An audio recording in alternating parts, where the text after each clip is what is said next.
Well, here we are. Um, I've been having a lot of fun tonight. So you might see some dust down here. There was a loose connection. So let's see if I can show you this. This is a very, very old piece that I did. It's probably one of the first ones I ever did before I learned how to do it better. And you can see that this one has zombified wire, but if you're very careful, they won't cross. all the rubber has been insulation has been flaking away. But what I did originally is I put the copper on the track, and then I put the connectors on top of the copper, and that leaves a little lip. And I put a little bit of solder there and a little bit of solder there to join the top to there, because the sticky stuff on the bottom of the copper tape is an insulator. So this copper tape that connects to the connector wasn't binding or allowing electricity to get down to the actual copper rail. So I put some solder on there to fix that, but you can see that this becomes a little bit of an issue for us. What I did also is I brought the wire and I drilled holes through the side of the thing, the monorail piece, the monorail track, and then I soldered it to the copper tape there and there. This was a mess, a hot mess. I since did better, where I would put the connecting tape underneath the tape that's on the rails, so there's no seam there, and I would remove some of the insulation stickiness, and so the copper, I would still try to heat it up and put a little bit of solder on there, but not too much. But that's just to keep the electricity flowing. But this side piece here was disconnected from here because it just wore out. Because that's what happens. That's what happened at the last show at Anime North, and I had to put the battery back in, which was never my happiness. So what I'm going to show you here is do one train at a time. And then again, this circle is for this guy here, but this is for testing. I'm gonna go ahead and run, and there you go. It's not bad, big guy. So I'm gonna hit stop. I'm running this from my RCX. This guy. And what I just did tonight was, as I put this was the original with the braided wire. This is just regular wire sticking out. I just tore off the insulation of the wire, and it's working fine for now. It's not a permanent solution because that wire will disappear really quickly. Hit run. This guy also doesn't have any lights because I don't have the ability to put any lights in him right now, and I don't really want to, but let's move that runs. That's a cat's meow, as they say. I'm gonna hit stop. Stop, and I'm gonna put this guy on, which is, and what I did for him, as I put the little wires out back, I soldered them to the pickups, and that seemed to have gotten rid of most of my soldering problems, except when it starts. Look at that go. So I'm gonna get the remote. I'm gonna hit okay. The train controller works much better because you can slow it down, and right now the program doesn't have, if I go here, so I'm controlling this with the remote right now. The Lego remote is controlling the monorail. The problem with the Lego remote, it doesn't do variable speed. Unfortunately, if the program can do it, because you can power, pulse the power from 0 to 7 full and 0's off. But this one is just 0 and 7, so when you point the controller at the RCX, which is right here, and you can go backwards, but I don't want to. Lego remote controlling a monorail. I don't get better than this, people. I absolutely adore the old timey stuff that Lego came out with back in the 90s, an eternity ago. So that's 3 monorail trains, all controlled by copper rails, and I have 3 monorail loops that are all copperized. I have 1 to go. I'm not going to get that done in time for the show. I'm not going to worry about it this time. It has the ramps on it. I don't know what I'm going to do yet. But again, this, I honestly should write down I won't say deficiencies, but the future state of the layout, because there are so many ideas I have in my head that I want to get done and out onto the layout. And this is a major part of it. What was that? Because lighting and movement add to displays. Lighting and movement is a huge bonus. Now, don't get me wrong, I love static displays. I love Lego conventions because of the efforts that people put into their static displays. But for me and my space layout, as for me and my house, for me and my space layout, I want to add, it's not making it better than everybody else's. I love other people's stuff, and as a matter of fact, I've always said there are way better builders out there than I am, like extraordinarily better builders in their fashion. But this is what I want to do, and I have fun with it. Again, sometimes, yes, drilling holes in monorail track. Yeah, some people have a problem with that. Not me. Modifying monorail motors. Some people have a problem with that. Not me. So there are so many things. And so one of them is the lighting up, and there's 1, 2 lit up, and I am trying to figure out how to get lighting into this guy, because this guy was a little bit tough because there ain't much space to put stuff in here. It's I won't say it's frail, but it's a little weak the way I had to build it. So taking more out of it to put a space in there for life lights. See, this is what I had to do here. So the front pickups go to this part, and the back pickups go to this part, and I just joined them with a 2x4 electric plate, and this thing can still swivel around, which is fantastic. But if I want to now put a 9-volt to 3-volt converter life lights, I mean, I got them. I got a few off of Rob. Thanks, Rob. Yes, I bought them, but I bought them off of Rob years ago, so I got a bunch. And so I would light this front part up, and I would light these little guys up here up. But there ain't a lot of room at this point. And so I would probably have to rebuild this thing, and it wouldn't look like this. And I really like this. I really like the retro that guy looks like. And if I put it, let's rearrange these things. I really like the retro that guy looks like. And so I want to keep him looking like that. This guy, I was seriously debating whether or not I was going to put the battery box back in the back, because you saw it jumping around, because it's top heavy, and if it stumbles a little bit, it starts rocking. And then, but if it's moving slower, which I will probably program the RCX, or if it's just being powered by the train controller, that's easy. But if it's powered by the RCX, I'm going to have it moving slower around the layout, because then it won't be jittery. But it seemed to work better with this on there with the battery in here, because it adds extra weight, so it doesn't get all, because again, look at that, it's like, it's pretty light, so it does get a little bouncy. So I mean, it's an idea that I'm thinking of that I would try, but I do also like the look of this now without the battery box, because it removed that extra length to it. Now the battery box in the back would complement the front, so I may change my mind. I've been known to change my mind before, and it would alleviate some of the problems that I have with this build in the back, because it is quote unquote snot building. All these studs go this way, but this little piece here and that stud go that way. The studs are facing that way, and so that's why you see this little seam here, because this piece and this piece are not joined, and that's just because the way it is. So I want to, you know, I kind of like that back end as it is, but it may be better if I put the battery box back on and extend it out again.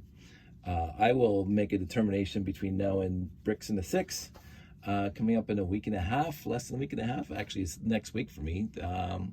it starts Thursday for us fans who have registered, but public days are Saturday and Sunday. Look up brickassembly.ca or bricks in the six, BRICKINTHE 6, the number 6 .ca, and you'll see everything you need to know about bricks in the six if you want to come in for the public days, which are Saturday and Sunday. And I'd love to see you, by the way. I'm going to be there for 4 days. I'm going to try not to keep on touching the layout and trying to keep on changing it and keep on whatever, enhancing it. I'm going to kind of just set it up and just hang out with friends for 4 days. That's my plan. But, oh my goodness, it's actually bedtime. But anyway, I'm looking forward to next week. I really am, because it'll be 4 days that the layout's together first. Step one, 4 days. Like, this thing is never together 4 days anymore.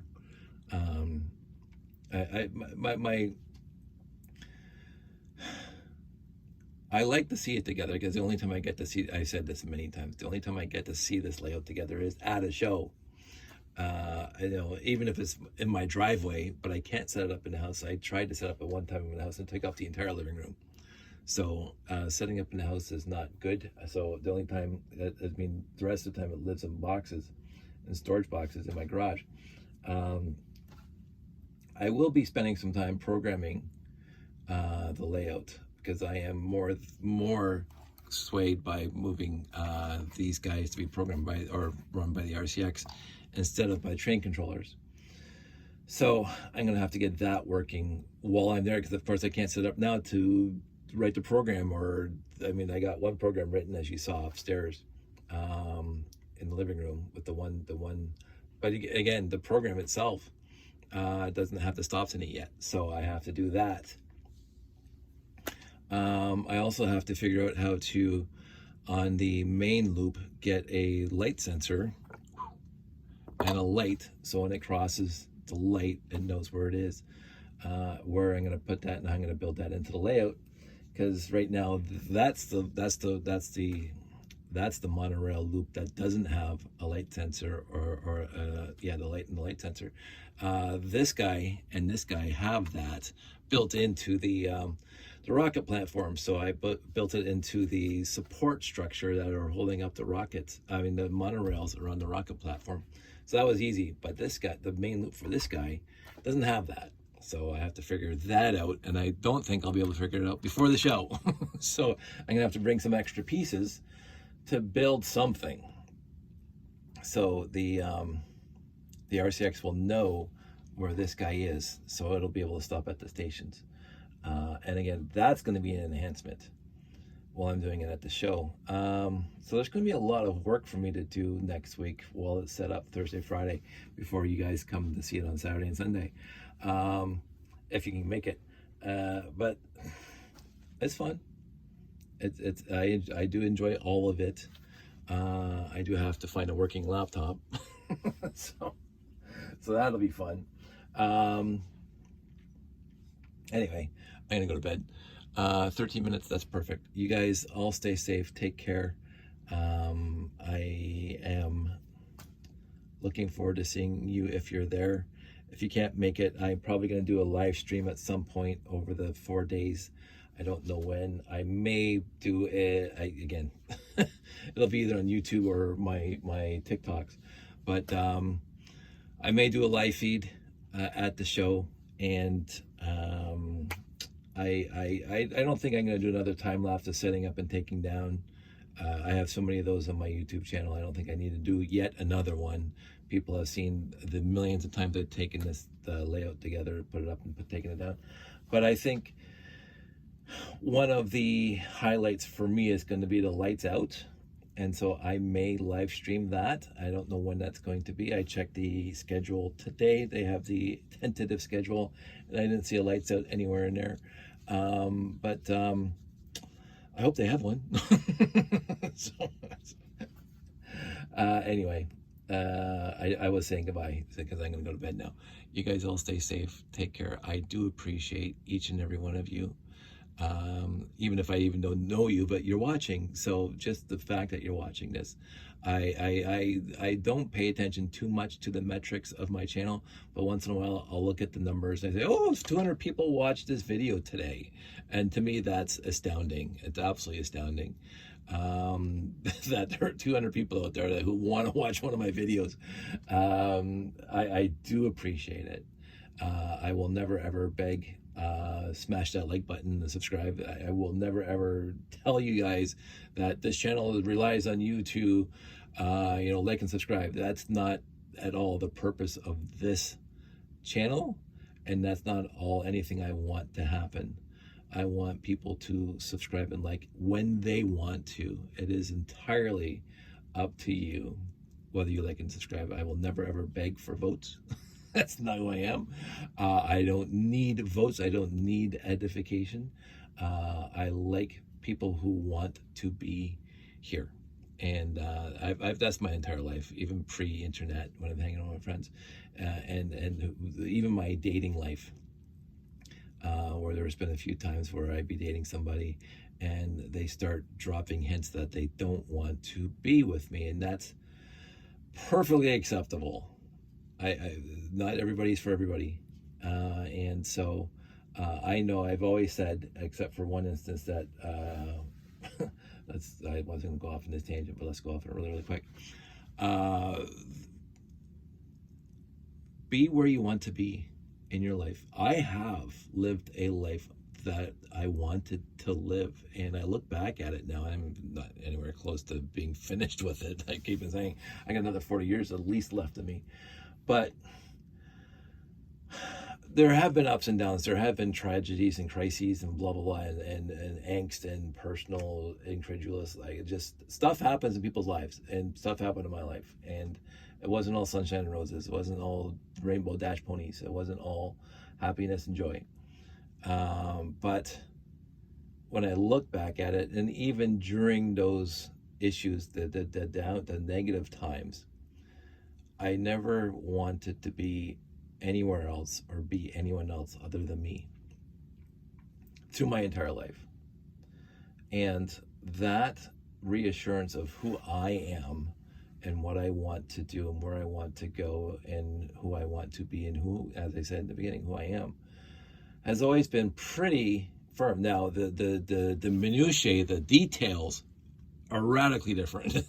like as I said when I was building this guy, right? And this is, I'm going to use this as a life, because I told the story many times, but if you haven't heard it, there was no concept. Let me just pull this thing up while we're looking at it, because this is, and we're going to put this right over here. Hold it up. So this is kind of what it's going to look like. I had no concept when I started. I mean, let me turn that so you can see it. When Jeff and I first started doing a space layout, I think the first layout, the very first layout was Jeff and me. Right at the beginning, it was Jeff and me. It wasn't just me, Jeff and me. So I said I was going to bring some stuff to the next show that we did, and he brought that space train, which I still adore to this day. It's one of my favorite builds ever. And so that was 2006, 2007, whatever it was. And anyways, I'm just trying not to go off in too many tangents. I want to get to the point. So about 2010, heard about BrickFet, and I had started a little building, which basically was just this guy here, these two levels here with landing pads on each side. And that was the entire scope of the building, and it was in the middle of a big layout of just base plates, like crater plates and landing pads and monorail track and spaceships and whatever else. There wasn't much else to like a mock of a building in that layout. Jeff had brought these really cute underground habitats, which basically was just the top dome of it, which inferred that there was a habitat underneath the ground, which I thought was awesome because it reminded me of one of my favorite video games of all time, Outpost 2 and Outpost 1. But that's tangents. So in 2010, that building was only 2 stories tall, and it was here. And then I heard our friends talking about BrickFet that's going to come up the year after in 2011. And I said, I got to build something spectacular for BrickFet. I want to build something like just knock people's socks off.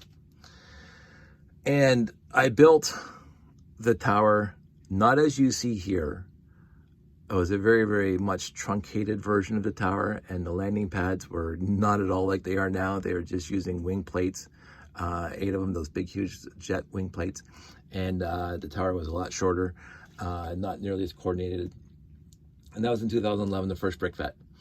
And people were saying, oh, that's absolutely fantastic. And I said, in my head, I told them, thanks, it's very much appreciated. I'm very humble when it comes to people telling me how great I am, or how great my build was. I thank you. And yet, as I'm everybody's their own worst critic. I am my own worst critic by far. But it wasn't finished. It didn't look right. And so from 2011 to 2012 to 2013, I kept on rebuilding this thing, and I changed the landing pads, and I changed the diamond, and I changed the observation deck, and I put the cake topper on, and blah, blah, blah. And this monorail layer here wasn't even part of that up until like 3 or 4 years after I started building this. And so, and what happened was, I didn't have an end destination in mind when I was rebuilding it 15,000 times. I had no idea. All I know, I was happy with it because I'm still working on it. I want to get it to a point. I was happy with the idea of the tower, but it never looked finished. It never looked right, but I did not have an idea in my head as to what was going to look right until, and I don't know if you can see it, but way up at the top there, until I built that little cake topper. And the cake topper came after I moved the landing pads out, and I think the monorail loop was there. As soon as I put the cake topper on it, and again, the tower wasn't even built when I built the cake topper. the tower was in boxes when I built the cake topper, and then I had to retrofit it to this part here. And then I think I set the whole thing up in my basement just outside this door, and I took a picture of it, and I said, now it's done. Now, again, it's never done because I got to modify this little thing here. But then I was happy with it. And if you look for the last 6 or 7 years, the tower looks, the quote unquote layman, it looks absolutely identical to it did 6 years ago. Now, I took the whole thing apart, rebuilt the whole thing up from the ground up, ran all the wires through it, ran all the reinforcements through it, blah, blah. And even last year, I added the struts to hold the landing pads even, to keep them parallel. So there's always an evolution of the tower. I'm always, I want to tweak that a little bit. But again, it wasn't looking done. It didn't look right to me until it looked like this. And so I'm going to use that as a parable or as an analogy of my life. I don't know what the end state is. I don't think there is an end state for people's lives. I think you just keep going and going and going the direction you want to go. And this is also where that comes in. I am going in the direction I want to go in. Just like when I was building the tower, I'm going in the direction I want it to go in, but I don't know what the final result, what the final destination or whatever. I hate that movie. The final result is going to be, or what it's going to look like. But it doesn't matter to me because the end of the journey, again, probably will never happen. But even the idea of the end of the journey isn't the life. It's the journey is the life. And I loved, even with the downtime, and because you have to love the good and the bad, because that makes you you. Even with the badness that's happened in my life, and again, I'm not even close to what some of the badness that other people have to live with and deal with and trauma and whatever. But for me, the bad and the good make me who I am and sets me on the direction that I'm going. And so I've had an absolutely fantastic life with the good and with the bad, because I accept it all. And I try to reduce the bad and increase the good, because that's just who I am. and to do that, I seem to want to attract into my life people who are good, who are going to be beneficial to my happiness, and I want to be beneficial to their happiness, just by being around each other. Just by the sheer fact I can sit in a room with people I know and talk about this or talk about their interests. I mentioned that before. But there is no concrete, definitive end state to it. It's a direction that you're going. And you have to learn to enjoy the travels. And I have. Wherever I am, I've never been, I could say this, I mean, Josh gets a little miffed at me because I say this all the time, because he says, as a kid, I'm bored. And I look back at my 56 years, I've never been bored a minute in my life. If my mom was still around, you could ask her. And my dad is still around, you can ask him. I've never been bored. And again, I grew up in a generation, if you were bored, your parents made you work. So you found something to do. But I never was without something to do in my entire life. Pre-internet, I always had something to do. And something I wanted to experiment with, something I wanted to play with, something I wanted to build with, something I wanted to do, like my wood shop and my Lego and my sandbox and my tree houses and my hiking and my biking and blah, blah, scuba diving. Like, I've never been without anything to do, even if it's sitting somewhere and getting lost in my own thoughts about what I'm going to be doing. Like, you cannot believe how much time when I'm sitting, waiting for something, sitting in line, sitting somewhere where, you know, my body is still, my mind is still stupid active, thinking about stuff, thinking about my beautiful wife, thinking about how I can make her happier, thinking about Josh, and thinking about how I'm gonna help him in his journey through life, and loving those two, thinking about what I'm gonna do with the tower and what improvements I'm gonna make in the tower, what I'm gonna do with this, what I'm gonna do with that, and so there's always, and it's hard to turn off, there's always plans, there's always ideas, there's always thoughts coursing through my head, even if I'm sitting still. I've never been bored. I have, because of my generation and knowing, you know, the Gen X and stuff like that, that we were left to our own devices, very much so, a lot. And I have learned to, I never needed an external help to keep going. Because again, even when I'm alone, I have thoughts. Even if I'm sitting there, I have thoughts, and they keep me busy and they keep me happy. And so I can absolutely, without any sense of guile or deceit, I've never been bored a minute in my life. And that's because of the life I've lived, and the life I've enjoyed, and the life I'm continuing to enjoy to this day. And I don't perceive, I cannot foresee at any point in the next bunch of years that that's going to change at all, because I am who I am. And with all the ups and downs, and with all the self-critiques and all the various issues that I've experienced in my life, I've never stopped appreciating who I am. And there have been moments in my life where there was angst and anguish and blah, blah, blah, and sadness, great sadness. But not to quote whatever, but this too shall pass.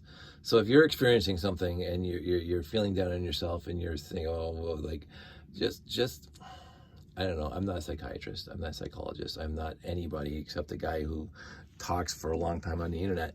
I'm also very self-deprecating.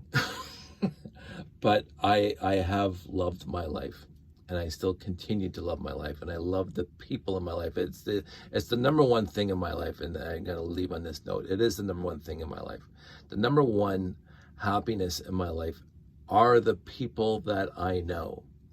And the good part is, I've not ever limited myself to the people I've already met that I know as the people I know I'm going to meet and get to know. Because in my entire life, there have been ebbs and flows like everybody else. But every once in a while, I'll come across other people who are just intriguing and wonderful to talk to, and they become fast friends very, very quickly. I'm a person who, I'm not going to say that I pride myself in this, but it's one thing I've noticed about myself is I love making friends.